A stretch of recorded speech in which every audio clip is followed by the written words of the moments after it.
read this article in Foreign Affairs magazine by this Princeton-trained historian named Stephen Kotkin. And he goes, geopolitics didn't return. It never went away. The arc of history bends towards delusion. Every superpower thinks it's the last. All ages believe that they'll endure forever. In reality, of course, states rise and they fall. They compete with one another along the way. The players change, but the game remains the same. And he's commenting on the rise of China, the rise of Russia, that really the 21st century didn't end up being like this progressive utopia. It ended up just kind of being a rerun of every other century. And, I'm giving this message in a day and age where now not only is there a war between Ukraine and Russia and Gaza and Palestine and Israel, and now with Iran, there's like war breaking out between Iran and Israel. I'm giving this message where just yesterday there were millions of Americans protesting a president and him teasing the idea that he could be a king. Day and age where there was a military parade and all of these things going on. And this is kind of the way of the world. It's a way of power, of dominance, of one nation trying to dominate the other. And revolutions, a lot of times, don't actually bring anything too different. It's kind of just like musical chairs. You can have a revolution where you overthrow a government, but if you're a student of history, you see that a lot of times, all it isn't really a revolution. It's just a regime change. It's just kind of changing the cast out to the same play that's been always playing. It's just this system of dominance. Now, that's kind of big, and I'm sure some of you, probably watch the news and are concerned about those things. Those are big national, global things. But far more personally, I don't know if you've ever had an authority figure in your life who was on a power trip. You ever had a boss who took all the credit and passed all the blame?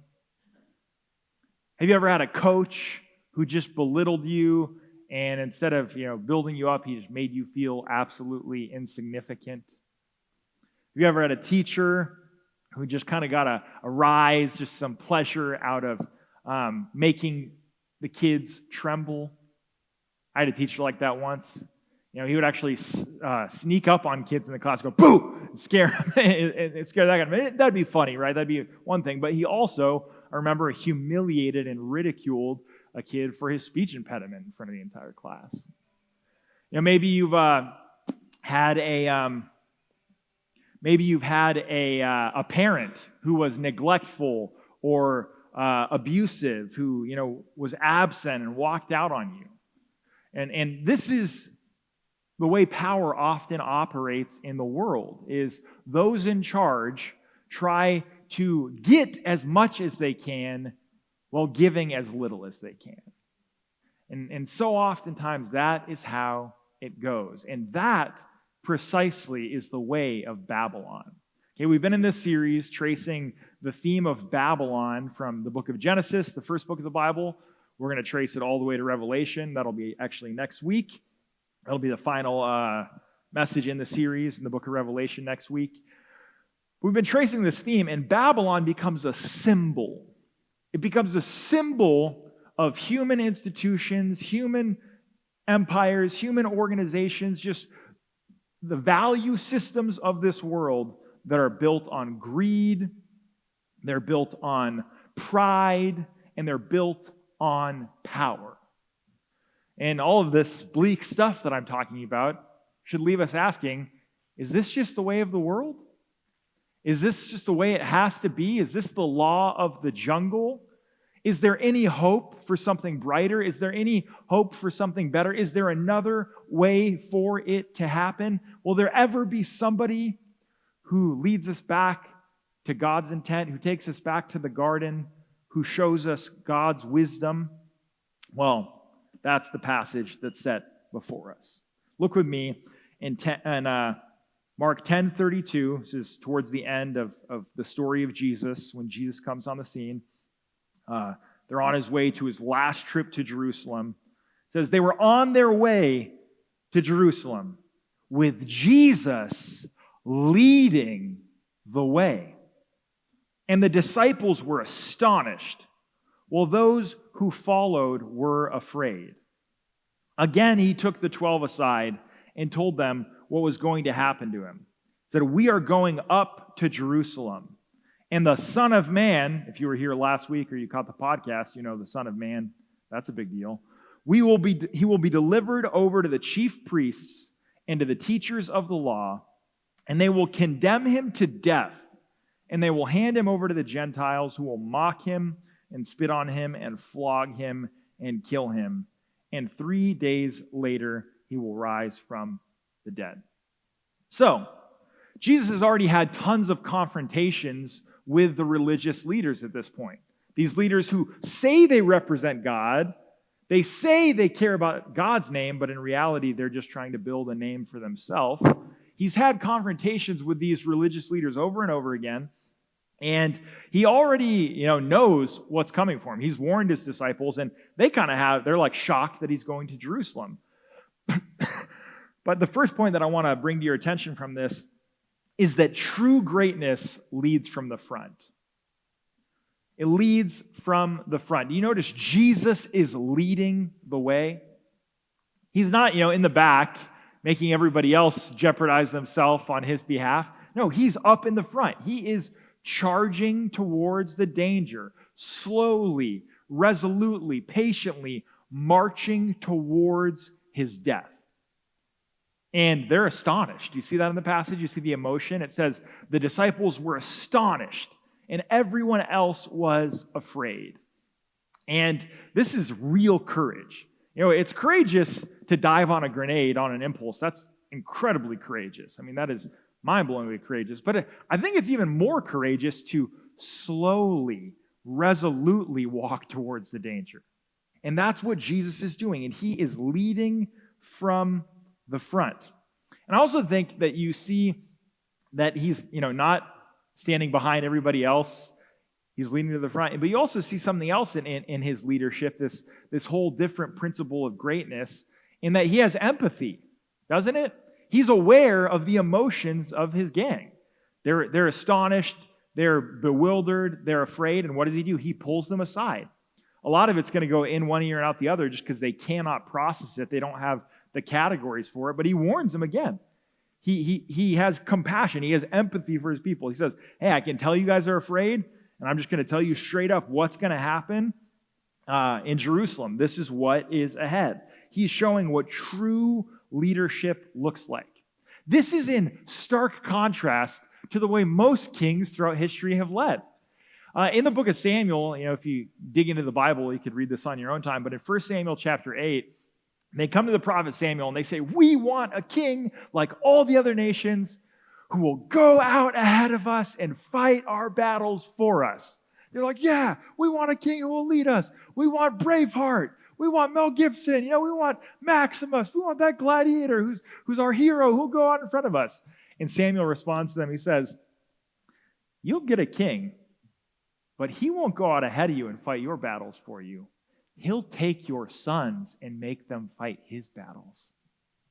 And he'll take you from your grain, and he'll take from your crops, and he'll take your daughters, and he'll take your horses. He'll take. And he'll send your men out in front of him, not the other way around." But Jesus comes as the true king, the only king, and Jesus, he's leading the way. He's the king they've always longed for. He's one going out in front of them towards the danger. The way most empires operate kind of reminds me of Lord Farquaad. "Some of you may die, but that's a sacrifice I'm willing to make." Like that's how so many leaders operate. That's how the world operates. Then look at verse 43. Whoever wants to become, and we'll get into the disciples and their hilarious request. It's totally badly timed. We'll get into that at the end of the message. But I'm going to jump down to verse 43. "Whoever wants to become great among you must be your servant, and whoever wants to be first must be the slave of all. For even the Son of Man did not come to be served, but to serve and to give his life as a ransom for many. This is a radiant gem. This is glorious. This is spellbindingly beautiful, this verse. This is the thesis statement of the book of Mark, by the way. This is basically the thesis statement of Jesus' entire life and ministry and death. It sums up everything that he is about right here.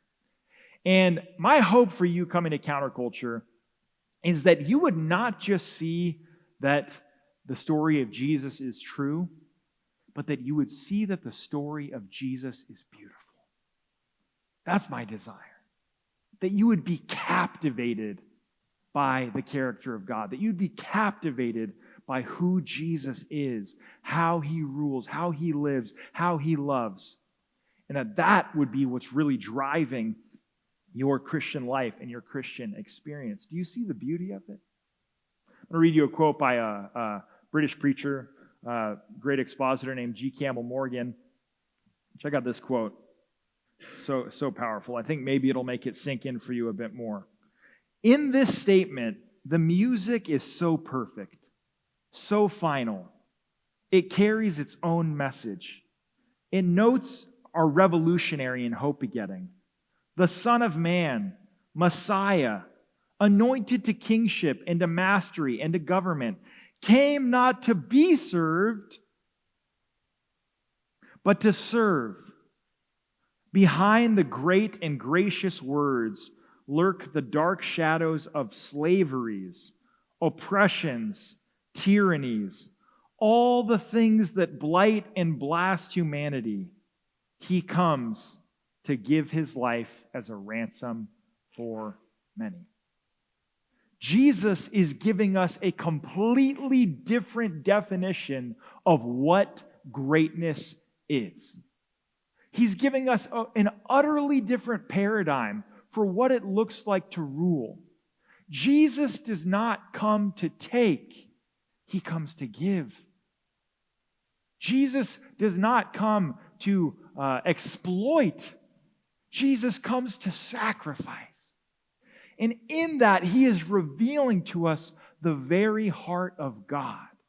In the Gospel of John, Jesus said, "If you've seen me, you have seen the Father." Picture Jesus. I mean, it's a famous story. Back then, very famous story. John 13, they walked on these ancient pathways wearing sandals, maybe dirty, and the relieving, just refreshing thing that would happen in every home when you'd arrive is, especially if it was a wealthy home, the lowest servant, the lowest slave would wash everyone's feet. It'd be refreshment. You know, at a lot of homes, I don't know about your home, you take your shoes off when you go in. For a long time, I was a barbarian, and we had our shoes on in the house. But at our new place that I hope you come to every Wednesday this summer for a summer open house, we take our shoes off now. But here in John 13, Jesus gets down because they're all too prideful, they're all too boastful, and there he gets down, he washes their feet. His entire ministry, he's out going to the sick, going to the weak, helping the needy, helping the blind, the lame, the outcast. He's constantly serving. Jesus said, "If you've seen me, you've seen the Father." Today, on Father's Day, a lot of people have a difficult time even with seeing God as a father. Why? Because their father abandoned them. Their father abused them, perhaps. Some people never knew their father, or they did, but he was maybe never physically abusive, but he was, so mentally absent, checked out, just in his own world, never attentive, never actually present, never actually loving. Abusive husbands, boyfriends, these people. But Jesus is showing us what true fatherhood looks like. What a true husband looks like, what real manhood looks like. It is to serve. True leadership is to seek the well-being of others, to get on your knees, to sacrifice, to put those you lead ahead of yourself. That's what Jesus is saying. That's what a real father does. That's what a real husband does. It's what a real man does. It's what a real boss does. It's what a real leader does. He is completely flipping our definitions of authority. Isn't it refreshing? Isn't it beautiful? Imagine what it would be like to know a leader like that, to know a father like that. And I'm challenging you, if you, and all of us can learn from Jesus' examples, but I think there's a reason why there is pain towards the patriarchy, towards husbands and dads and fathers. It's like Spider-Man. With great power comes great responsibility. We are physically larger. That is just a scientific fact, and we have not taken Spider-Man's advice. like we have sometimes with great power has come great irresponsibility. But Jesus is showing us, no, to be a leader, to be a king, to be tough, to be cool is actually to serve and to sacrifice and to put your body in front of the danger and to never expose those smaller than you to danger, to never be the danger, to never be the threat. I think it's just so beautiful to see this. And I want to say this. Maybe you didn't have a dad and you're a man here and you don't have a good dad in your life, but Jesus can be your example. He's a father to the fatherless. I lost my dad to pancreatic cancer last year, and he was an extraordinary father. He was such a servant. But here's the thing. He didn't have a good dad. He had no father figure in his life. But he came to Christ at the age of 27, and God became his example. And the only example of a dad in his life was Jesus, was God the Father. And he modeled his entire parenthood after that. And I got to reap the benefits of that. So I just hope that can encourage and inspire some of you. I got another inspiring story that comes from the 90s. And in 1994, Continental Airlines was the worst airline in America. It was $600 million in debt. That's how bad it was. They were the worst airline. And in a last-ditch effort, they brought in a new CEO named Gordon Bethune. And Gordon actually describes that when he arrived at the Continental headquarters, there were surveillance cameras everywhere. You had to have a badge to get onto any of the executive floors. There were actual armed guards at the building. And, it was just completely inaccessible. But when Gordon Bethune took over, he got rid of all that. He instituted an open-door policy where anyone from the company could come talk to him and come into his office anytime he wanted. He made communication so important to the organization that he would do these little 3-minute pep talks every day that went out to the entire company just to encourage everyone. The best part about it, the most Jesus-like part about it, is that he would surprise people and show up at airports and lift baggage with the guys. Picture a CEO of one of the largest airlines in the nation hauling bags with the guys, throwing them on. There's stories of him, helping flight attendants, helping check people in. And he would not require a single Continental employee to work on a holiday unless he worked on a holiday. So he worked on the holidays with them. He said, nobody's going to work Christmas unless I work Christmas. His story is called From Worst to First, because they went from a $600 million deficit to a $230 million profit in a single year. They won more J.D. Power awards during the decade that he was CEO than any other airline. He went from worst to first. You see, Jesus' definition of greatness is the true definition of greatness. Servant leadership is real leadership.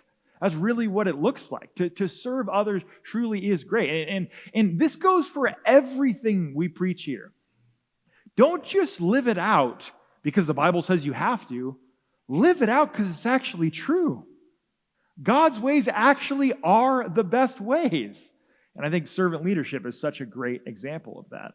So, true greatness leads from the front. The next thing is that Babylon has always built on its victims' backs. Babylon has always built on its victims' backs. Jesus called them together and said, You know that those who are regarded as rulers of the Gentiles lord it over them, and their high officials exercise authority over them. This could almost kind of be like the understatement of the century, because this is what the ancient world was completely built on, is complete hierarchy, completely stratified, completely just devoted to status. There was something in ancient Rome called the cursus honorum. The cursus honorum was the race for honor. And everybody was a part of it. You're just racing to try to rise the ranks of the aristocracy. You know, they're slaves who are nothing. They're just property at the bottom. And there's plebeians, and it goes on to equestrians. And you're just trying to rise the ranks at all costs, trying to exalt yourself with everything within you. I'll show you these quotes. Plato said this: ruling and not serving is proper to a man. How can a person be happy when he's asked to serve someone?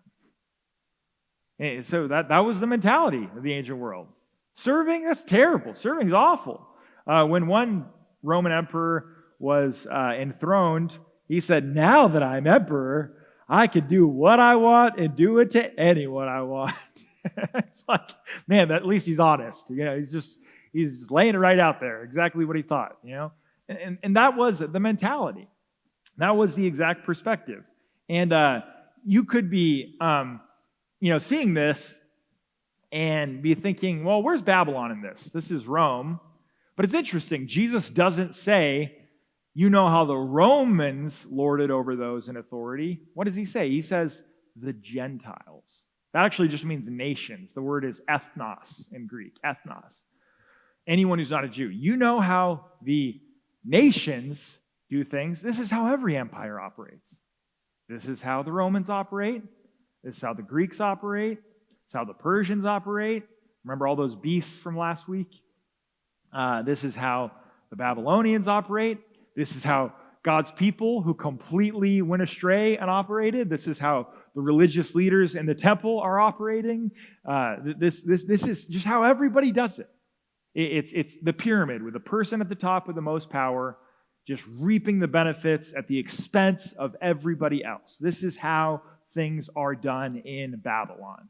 Because remember, Babylon in the Bible is the symbol of humans building empires apart from God's wisdom. And it's just greed and power and pride and lust and corruption and exploitation.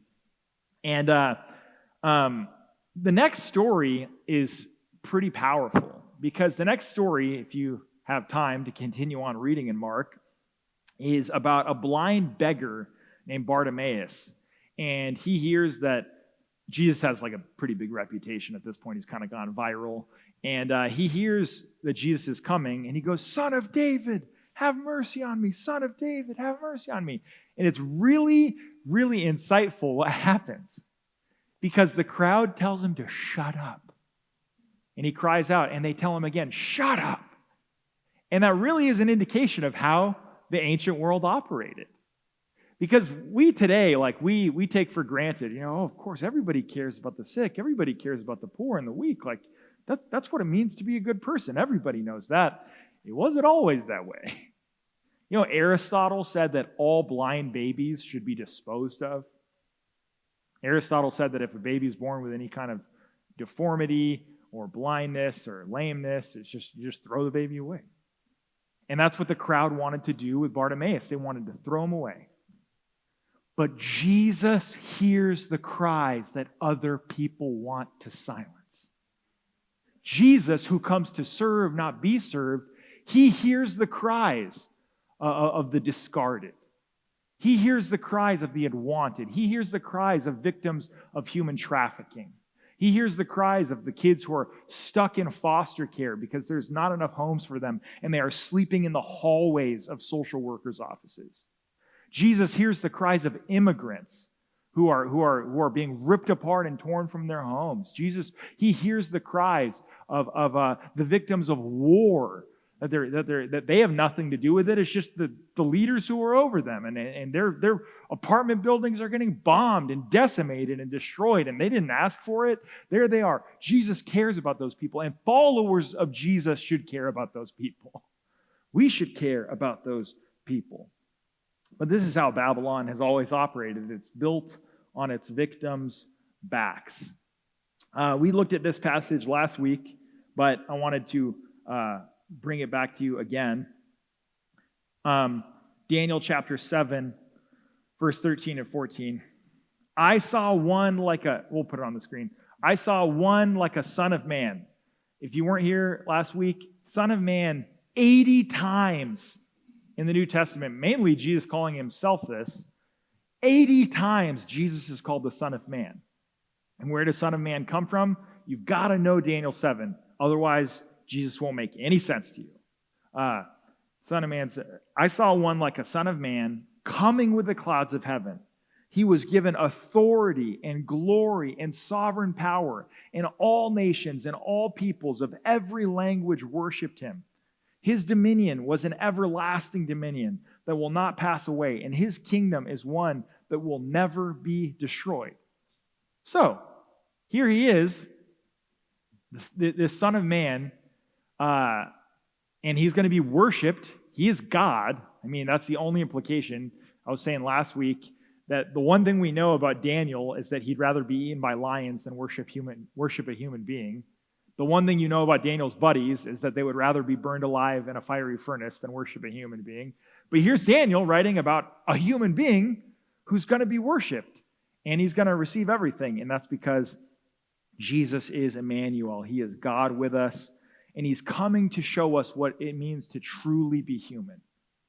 This is what humanity was always meant to be.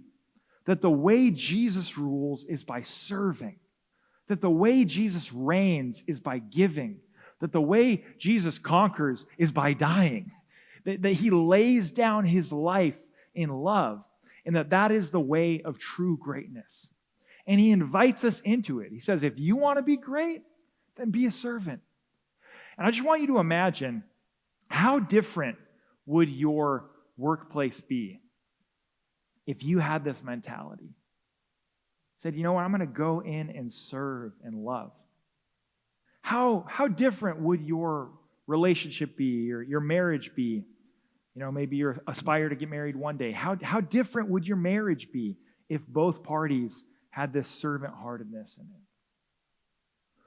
How different would your neighborhood be if everybody had that kind of an attitude of seeking each other's interests? How different would your relationship with your kids be if you instilled that kind of value into them, to say, we're here to serve, we're here to give, we're here to add value? And I also want to invite you into this. What could counterculture accomplish if we had this kind of mentality? What if you showed up to church, not to go, well, I didn't get anything out of it last time, I didn't like the music, oh, whatever, I'm kind of tired. No, what if you came with a mentality of, what can I add? How can I make this church a more loving place, a more beautiful place? How can I invite people? How can I give? How can I serve? What can I do to help create something beautiful in downtown Portland that's a vibrant light of Jesus? To have a mentality that says, I'm not coming just to get and take and consume, but I'm coming to give and invest and offer. And that was your mentality when you woke up Sunday morning, or when you were making your plans for the weekend, of saying, man, I want to serve. And I just want to call out and say, there are some phenomenal servants here, just people who serve tirelessly. I think of Jen serving down in the kids. I think of Yemi. I think of Chad, who just plays relentlessly. I think of David back there, Manny. I mean, just the list. Time would exhaust me to name every person, but there are people who just serve so faithfully. And I just want you to know, you remind me of Jesus. You remind me of the Son of Man. And if we had a community where more of us were like that, there'd be nothing we couldn't accomplish. It would just be extraordinary. And I probably don't even need to tell this story, but I always want to drive the point home just a little extra. You go, well, that sounds depleting. That sounds exhausting. Whatever. I don't want to serve. I don't want to do that. I don't have time for that. There's a little study from the University of Ottawa where they had one group of high school students go play video games and eat candy and go to the mall and do whatever they want. They were called the fun group. And then they had another group where they had to go serve and they had to go volunteer and they had to go, visit people in nursing homes and they had to, clean up places and do this. And at first, of course, all the high schoolers were like, oh man, I want to be in the fun group. This sucks being in the meaning group, right? But then they checked up on those students 1 month later, and the kids in the fun group said they felt bored and anxious and depressed. And the kids in the meaning group felt like they had a new lease on life. They felt like they had purpose. They felt like their life was headed somewhere. They had gratitude and joy. Jesus' ways really are the best ways. Serving really is the path to life. All right, final thought this morning is we need a revolution on the inside. We need a revolution on the inside. This is where we're kind of jumping back to the story of the two disciples. So Jesus says they're going to mock me, they're going to spit on me, they're going to kill me. On the third day I'm going to rise again. And then James and John go, hey, teacher, we want you to do something for us, whatever we ask. It's like, read the room, guys. Jeez. What do you want me to do for you? Jesus, ever patient and gracious. They replied, let one of us sit at your right hand and the other one at your left hand in glory. And he goes, you don't know what you're asking. And all this baptism, the cup, that's all Old Testament imagery of the suffering that he's going to experience. And eventually they are going to suffer. Eventually they are going to give their lives for Christ. So they are going to kind of go through this whole baptism thing. But I just think it's so funny. They're like, Jesus, we were thinking about it. Like, when the end comes, could you put our names at the top of the org chart? I'm thinking a private island could be nice, maybe a couple private jets. like that's their whole attitude and mentality. And I think this is a picture to us that sometimes in the church, the people at the top act just like the Gentiles. They act just like the Romans, that the church acts just like Babylon. I think that's kind of the point with Caiaphas and all of them. But I had a mentor early on when I was at Bible college, and he had a phrase that I will never forget.